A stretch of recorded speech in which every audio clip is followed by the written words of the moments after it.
welcome to the NewsX Sunday Guardian Roundtable. Well, the bugle for 2024 had really been sounded, what with the Pran Pratishtha Puja in Ayodhya, and also the Prime Minister's very feisty speech in reply to the President's address. What can the opposition do to counter them? Because, there is literally, the elections are barely 2 months away, and the opposition doesn't seem to have a plan in place. The alliance it has in place is breaking down. The narrative is not there. So at the end of the day, is 2024 a walkover? Is the Prime Minister right when he predicts 370 plus seats for the BJP?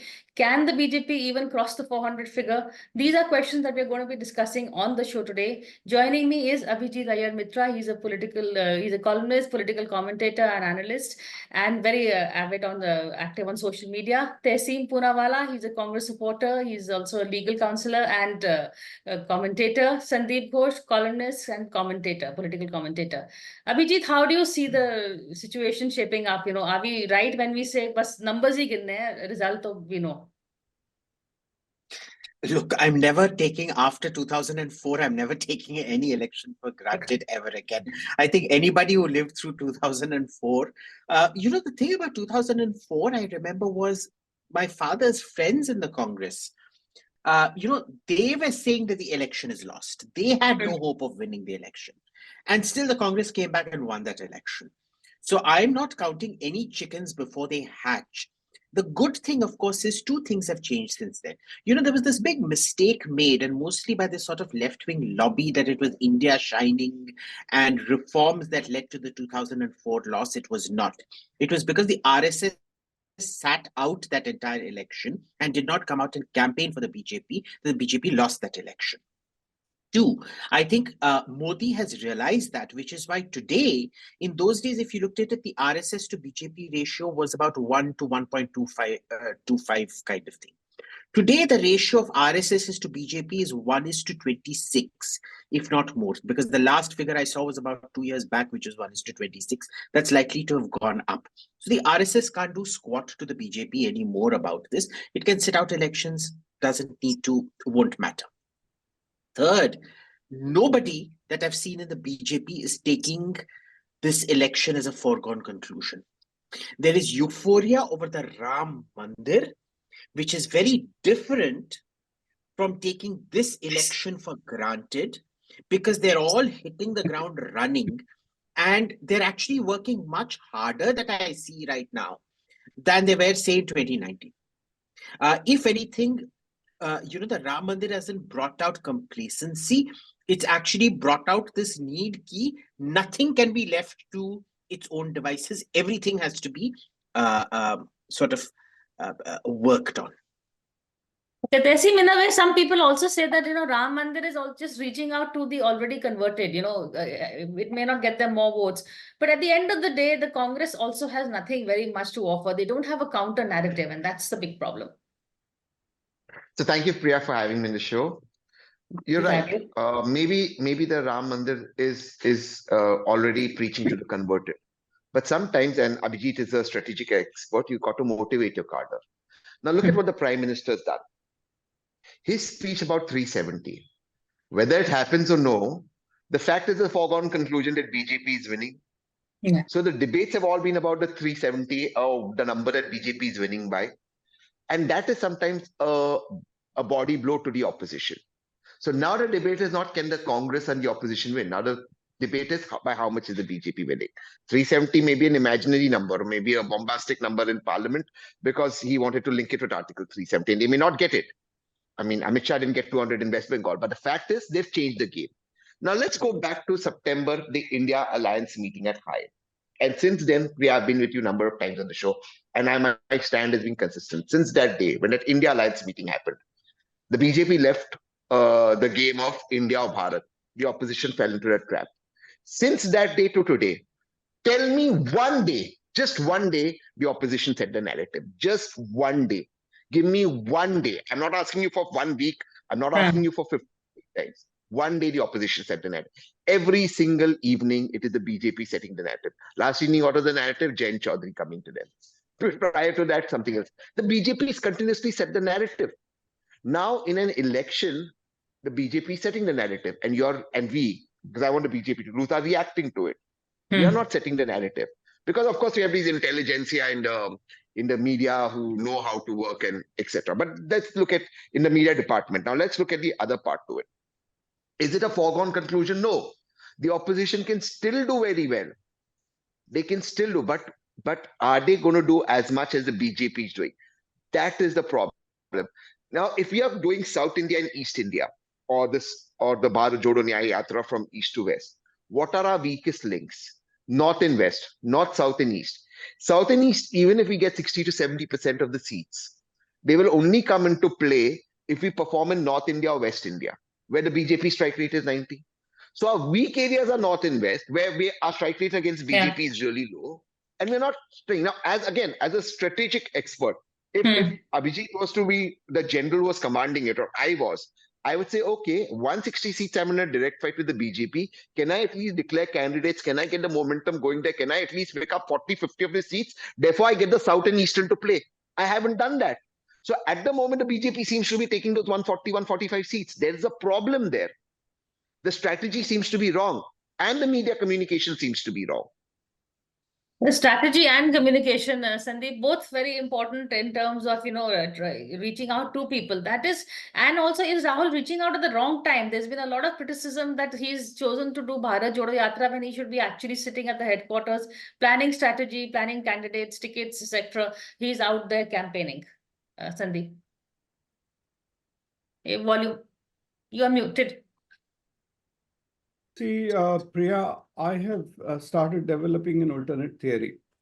I think the opposition, the rest of the opposition, part of the alliances have given up on Congress. And what they will try to do now is to maximize their own seats and strength in their respective states. And they will wait for a post-poll alliance situation, depending on how they, I think that's what they are, that's their best deal, that if each one of them get whatever maximum they can in their states, and that gives them individually that bargaining power in whatever formation that comes later. Some of them may actually choose to join NDA if the NDA comes on top. Others may like to make a lobby, and if there is a sizable thing, they might have an opposition and later on try to work from it. Congress seems to be on a totally different trajectory. They're existing in a different universe today, in which they, they're seen very, I think, frankly, openly communicate. Look at who are the people who are fronting, even if you say Bharat Jodo Yatra is part of their strategy. Who from Congress, which are the faces are you seeing? You're only seeing Jairam Ramesh and I was going to say Tehseen Poonawalla and Yogendra. Soon one. Tehseen Poonawalla by default, because he talks the most about the Bharat Jodo Yatra on other fora. So these are the two people. At least when the initial Bharat Jodo was happening, you were seeing people like a Digvijay Singh walking in each state. You were having the state leaders walking, and they were of stature. Whether whether it's a Shivakumar out there and Siddharamaiah in the south or other people. Today, everybody is excluded. And what you're getting, they are trying to, they think probably they need to reserve prime time only for Rahul, not give any other people camera time. And then you come up with these, whether fair or unfair clips, whether about feeding the dog or somebody talking about people carrying coal to the behind their cycle bags. That's not the way you carry coal to the factory. Those are all smuggled coal or stolen coal we carry. If people don't know that what are the kind of coal being carried on cycle bag, this is a huge disconnect. In fact, they're doing Rahul Gandhi a far more disservice. They should just stick to maybe his speeches and maybe those photo shoot, rather than trying to give these slice of life stuff, which BJP is going to take on a totally different time. And the last thing, Priya, what Tehseen said is very correct. Yesterday, Sheila also tweeted on the same matter that we reporters, she said, at the end of the day, you are a reporter, we wait for the news to come out from these party headquarters. Every day we are getting something or the other from BJP, and what we get from here, we're getting nothing, maybe a picture of a Kharge going taking flowers to Sonia Gandhi or something like that. There is no message, no news. And, come back to 1 minute to the Prime Minister's speech. I must personally tweeted that I find it very repetitive, but I am not the target audience. Yeah. You see, what is happening is he has to repeat this for his core constituency, and thereafter you see what's happening. It is those critical clips. Say, for example, that clip about Chidambaram's speech 2014, and thereafter Prime Minister talking about that clip will get played, in a loop ad nauseum. And that is what will go on strike. And they are doing that. And whereas what you'll find in Congress is the Rahul Gandhi feeding the dog, that will be played on loop. And others will try to defend that, no, that's an unfair clip, etc. But the damage is done. Correct. In fact, a lot of it, Abhijit, is managing the narrative. My theory is also in the UPA years, UPA fell because of corruption charges. That was a strong case against the UPA at that time. Part of the reason I was just going through all the cases, whether it's the CWG scam, 2G scam, then there was the Adarsh Housing Society, Walker scam, Pawan Bansal had to resign, Shashi Tharoor had to resign as a cabinet minister. At the end of the day, all the charges, except for CWG, most of the charges were found wanting. They were all given clearance, but because that they had to resign, the headlines of managed saying ye corrupt hai. On the other hand, in this government, there have also been charges. We had the Vapam scam, we had the allegations against Sushma Swaraj, Lalit Modi. They did not accept it, so nothing happened. So at the end of the day, is there some messaging wrong over here? Should they just brazen the scams? Did the UPA make a mistake then? As Manish Shankar, one of the Congress leaders, said, we fell prey to a very strong sense of morality. Look, I was in Delhi and alive at that time. And I think anybody who was alive at that time knew as clear as day and night that some crookedness had taken place. We should divorce the fact of crookedness taking place from prosecutorial incompetence, which is chronic in India. Judicial, prosecutorial, and defense incompetence, general legal profession incompetence is one of the biggest issues in India today. So let's leave that aside. What has been brought up against this government? First is the charge of cronyism, right? What is cronyism? See, either there's corruption or there is no corruption. This cronyism is a charge which people don't get in India because everything in India runs through Sifarish. You tell me, if any one of us, Tehseen, Sandeep, me, you, Priya, if we have to go to a hospital and get a doctor, wo Sifarish pe hi chalta hai na? We have to get Sifarish that some good doctor sees us, and the fellow who keeps putting injections for more money and consultation fee does not see us. So everything works on Sifarish. So cronyism isn't a charge that takes. The corruption charges in Rafale, first, they made it so complicated, it wasn't going to stick. Second, there was no corruption that happened. Third, I don't think there's something extremely wrong with the Congress. They choose to hurl muck at the government on charges which, on examination, do not hold water. They choose not to go after the government on a lot of things which might hold water, like, for example, unemployment, etc., which they never explore.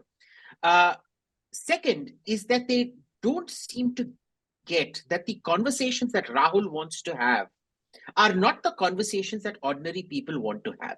If I go to Kirane store wala bhaiya or auto wale bhaiya and say India is a union of states, what do you think he's going to? I think he's going to get into a heavy Punjabi invective laden rant rather than want to say, Bhaiya, aap kya bol rahe ho?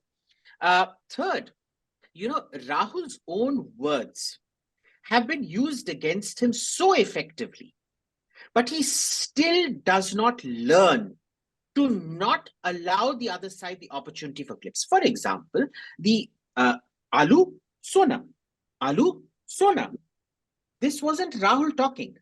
This was him parodying Modi, saying Modi ji ka machine hai, jahan wo alu dalte hain aur sona nikalta hai. But the BJPs used that clip against him so effectively that he comes off very dumb.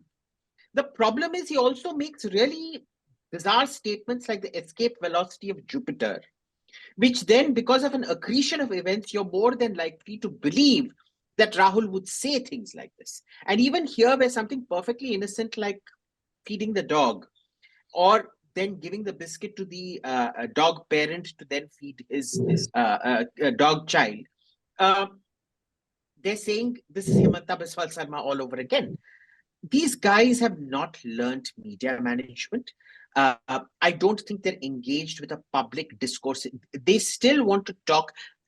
Rahul is the salesman who believes the market should adjust to his product, and he's not willing to adjust his product to the market. So well said, Abhijit. Really, last line. Tessim, I think you would have to agree with that last line. And the fact that the Congress needs better communicators than, say, a Jairam Ramesh, who doesn't talk to you, he talks down to you at the end of the day. I've seen the way he does the press conferences. The Congress spokespersons of the olden times when I grew up, and since childhood I've followed the Congress, right? So in my visualizations, as a kid when I would play and I would visualize being an MP, I would see the Congress spokespersons, and one of them was Vittal Gadgil. Oh, amazing. Yeah, Ghulam Nabi Azad. I dislike Ghulam Nabi Azad. But look at the caliber of spokespersons the Congress had. Rajesh Pilot. वो आपसे disagree भी करते, वो बड़ी तहजीब से करते. They would talk to you. They would make you feel good. These were the caliber of people. Jyotir Mother of India ji. At one point, he was a spokesperson. Look at who the Congress had. So today you had somebody who's the other face of Bharat Jodo Yatra, who Duggal Sabu sometimes is a press reporter, sometimes farmer, sometimes whatever, asking, almost pleading with Mamta ji for a Rajya Sabha. So it's bizarre. Now, you spoke about Mani Shankar Iyer in the interview saying that we fell to the morality prey. Who removed the CWG scam? Not Anurag Thakur, not the BJP, Mani Shankar Iyer. He went after CWG before the BJP went. BJP was reluctant to take up CWG. It is only when Mani Shankar Iyer went hammer, tong. Who spoiled relations with Mukesh Ambani? Who fought with Jaipal Reddy? Who fought with Sheila Dikshit? Mani Shankar Iyer. Panchayat Raj mein he fought. He fought in petroleum. He fought in sports. No, we had Jairam versus morality. Kamalnath, Chidambaram versus Pranab Mukherjee. I mean, there have been instances. And now he's talking about morality. He's talking about morality. He started the CWG rot. Come at as that may be. Look, the fact of the matter is, you can only blame others this much. The fact is, if I'm in a war and I'm the general, I got to take it head on. Yeah. And what is missing in what is missing today in the Congress? The fact is that if you ask in a BJP cadre about the BJP's performance, they are dead sure the BJP is winning. If you ask the Congress cadre, the average Congress cadre, he will say, "Yaar, hum 130, 140 bana denge, 150 bana denge." Now at 130, 140, why will the voter vote for you? Voters don't like to waste their vote. Prime Minister Modi is not immature or stupid to say 370. He's manifesting, or he's telling people that, look, we are winning. While he's putting confidence. So what is the debate? 370 ne 320 to aega? What are you saying? Nee, yaar, we'll cross 100. Look at the gap he's left the opposition at. So he's playing his games. We are not able to set the narrative. We are only every day struggling to explain things to people. And then we don't have good orators who can take it away, even in Parliament. Be it, and I say this with a lot of respect, the kind of speeches. Gaurav Gogoi is excellent. Why isn't Dr. Tharoor speaking? Why isn't Manish Tiwari speaking? Even in Rajya Sabha, we need people with gravitas to speak. We need people to take it on. That was the Congress's strong point. We are losing opportunities to have good speeches. The minute you have good speeches, this government can be on the ground. Abhijit is right. Unemployment is such a bad problem, such a terrible problem. And it's easy to get on it. You'll have the youngsters on your side. And once you have the youth on your side, the government will be rattled. But you've not done anything on it. So those are problems. But how will those youth come? They will come if you give a sterling speech that motivates people. Be it Gandhi, be it Nehru, be it Martin Luther King, be it Nelson Mandela. What set these people as great statesmen was the speeches they gave. Even Prime Minister Modi, I don't think is a great orator. I don't believe he's a great orator. He's the best in our times, but is not a great orator. Even his speeches in 2014 enthused this cadre. We are not doing that. Unless you don't give great speeches, you don't motivate the person. How else will the person come on your side? How else will you get the mass on your side? So Sandeep, is that what it is? Great speaker. At the end of the day, it is, your other forte is marketing. So is marketing what is lacking in all the opposition politicians? No, it's not a question of speaking or not speaking. It's communication. How you communicate, whether through body language, whether through visuals, optics, whether you do it through actual speeches. Everybody is not a great orator. Jyoti Basu was never an orator. He could hardly, enthuse or whatever, but he carried it through his persona, his, the general, whether you say his sartorial statements and all, always very starch dhoti and starch kurta. Those are things where so many of them do. It's not necessarily that you have to make fabulous speeches, but you have to be consistent in your messaging. Correct. And the people who have to be consistent, they must know what is the messaging which matters, what is really, really matter to the people who will vote for you. Okay, I don't want to digress by talking about this UCC and the debate we are all having about the live-in relationship. I have my views and which would be not in favor of that, but I am not the target audience. Nobody really knows what are those villagers in Uttarakhand actually feeling about these situations. So BJP would have a better feel of that, whereas we, the Twitterati and the, Chaturati, we'll have a very different view. We'll go on saying things here, which may or may not matter there. So what Congress's communication were, I don't know who served as advice. What Sam Pitroda had said that when he was taking Rahul Gandhi on this conducted tour in the US, he says here he can speak undisrupted, he can give his message and that will get across. Whereas in India, whenever he speaks, there is so much of disruption. Correct. Now, the policy they are following with Bharat Jodo Yatra, saying that let him speak, he is the only person, we will cut through social media, we will do rest of it and get his message across. But you have to have that content. You see, if you have a bad product, coming back to that, not only you cannot relaunch it just by renaming it, also it doesn't. You may be having a very catchy name, India, and people thought that's a huge breakthrough. I could remember one lady spokesperson's, kind of pride when this thing was saying and, almost saying, taking it as a huge achievement and smiling and saying, oh, it was Mr. Gandhi who invented it and trying to take credit, not credit. But that's not the point. There is this whole, they have this bogey media is against them. When Rahul Gandhi speaks, what does he say? All institutions are against me, all the media is against me, but that's not true. And if you tell people today that the election commission is against you, even somebody who doesn't have a good memory like Abhijit or knowledge, I will straight away put up my hand and say, who was MS Gill?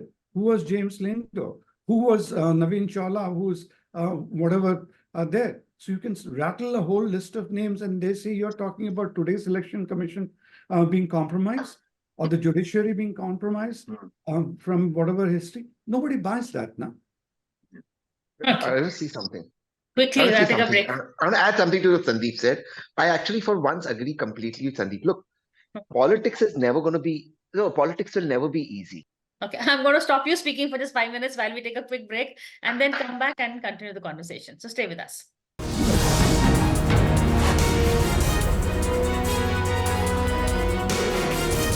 Hello and welcome back to the NewsX Sunday Guardian Roundtable. Today we're taking a look at what is in store for us in the next few months as we go in for general elections 2024. It is Abhijit, whether we like it or not, it is Rahul versus Modi. The BJP is going to definitely make it. Rahul is playing into the trap. He may say I am not the party candidate, PM candidate, but the fact that he's out there, he's doing things, whatever he does, the BJP is going to use at the end of the day. So what does Rahul do? He can't also sit at home. He is, the leader of the party, or whatever designation he chooses. Well, he's technically not the leader of the party. This is the problem. The problem of the Congress is he has power without responsibility. He has power without accountability. And that is never a good formula for any party or any institution to have. Number one.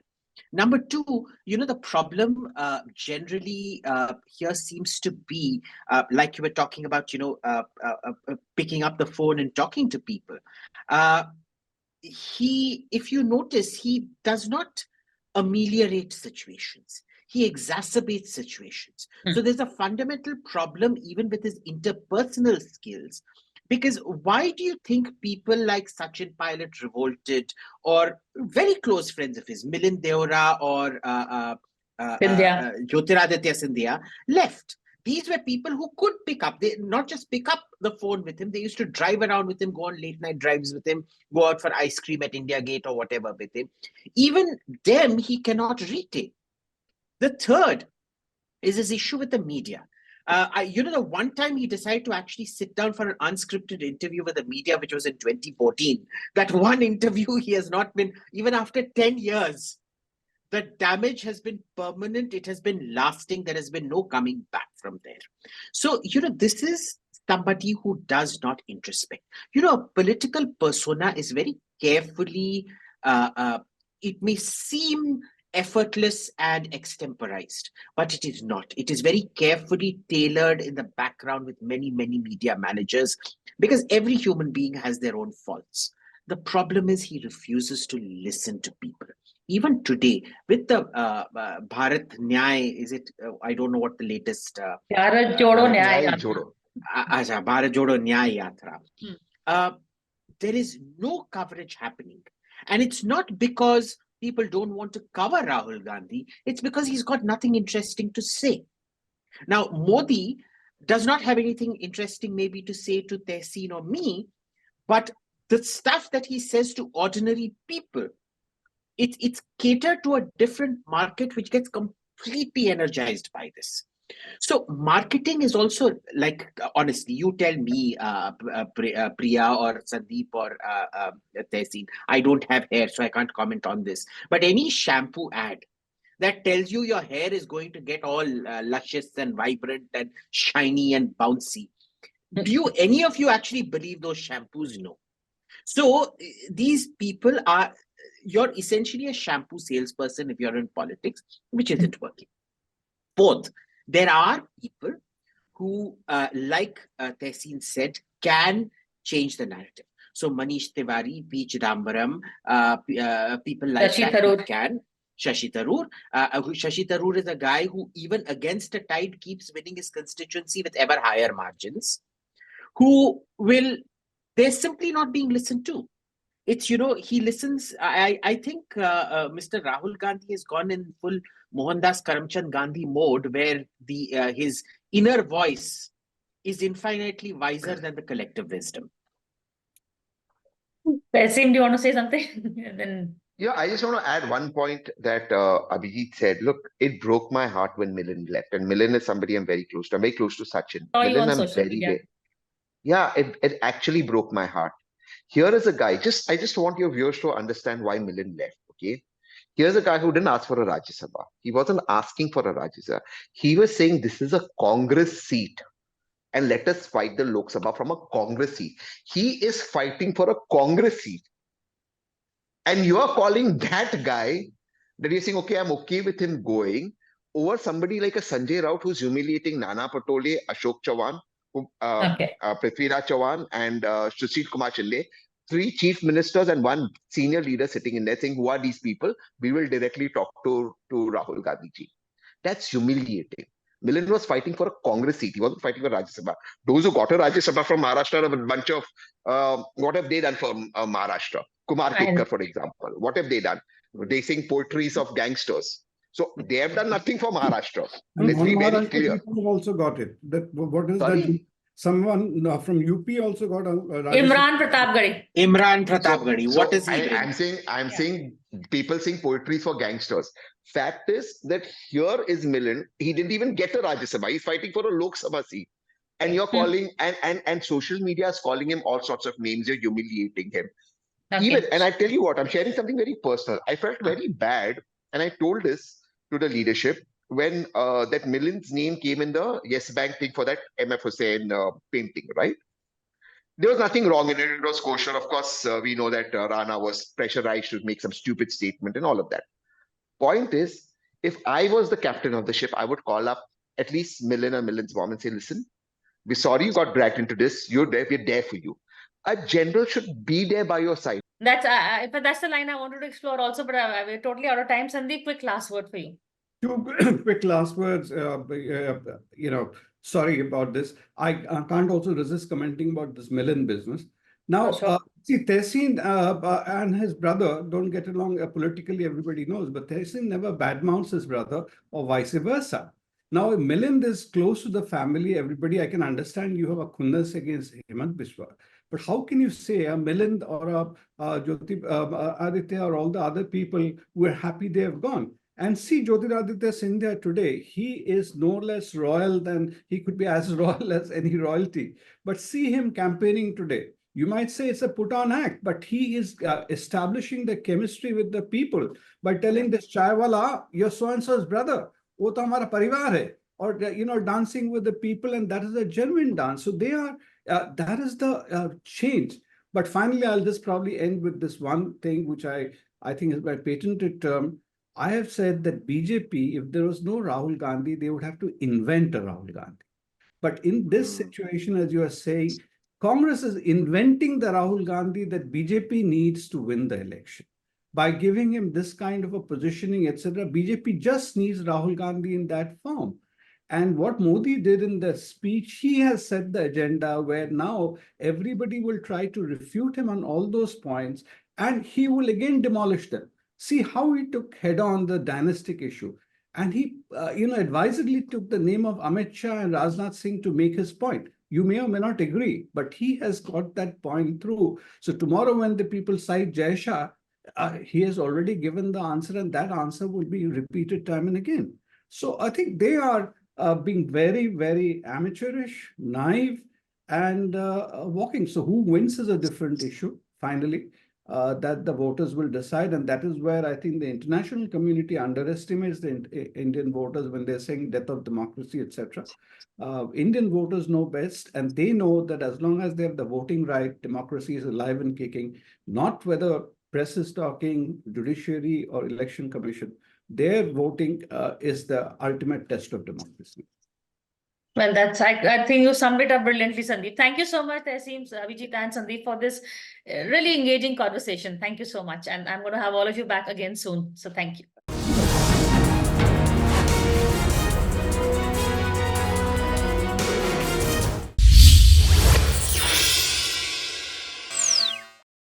For more such videos, subscribe to the NewsX YouTube channel, hit the bell icon.